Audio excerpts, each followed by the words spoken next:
కార్తీక పౌర్ణమి నాడు 365 ఒత్తులు గుత్తి దీపం అని ఆవునీతిలో ముంచి వెలిగించేస్తుంటారు.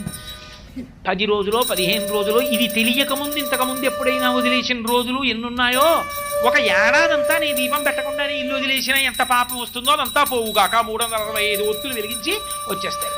అది ఎవరు వెలిగించుకోవాలి? ఇంటి యజమాని వెలిగించాలి. ఇంటి యజమాని దీపం పెట్టవలసిన వాడు. మా ఆవిడ వెలిగిస్తుంది, నేను టీవీ చూస్తాననకూడదు. యజమాని పంచె కట్టుకుని వెళ్ళి దేవాలయంలో దీపం పెట్టాలి. యజమాని ఇంట్లో దీపం పెట్టి సమస్త భూతములకు ఉపకారం చెప్పాలి. ధర్మపత్ని సమేతస్య అని సంకల్పం ఉంది, కానీ ఆవిడ వెలిగించి ధర్మపతి సమేతస్య అని చెప్పిందని సంకల్పం లేదు. నువ్వు పెట్టాలి దీపం. కాబట్టి పురుషుడు యజమాని ఇంటికి. కాబట్టి యజమాని ఆ రోజున ఇది చెయ్యకపోతే అతనికి పరమేశ్వరుడు ఇచ్చినటువంటి అద్భుతమైన అవకాశాన్ని జారవిడుచుకున్నవాడు అవుతాడు. కాబట్టి ఎంతంత దీపాలు పెడతారో అంతంత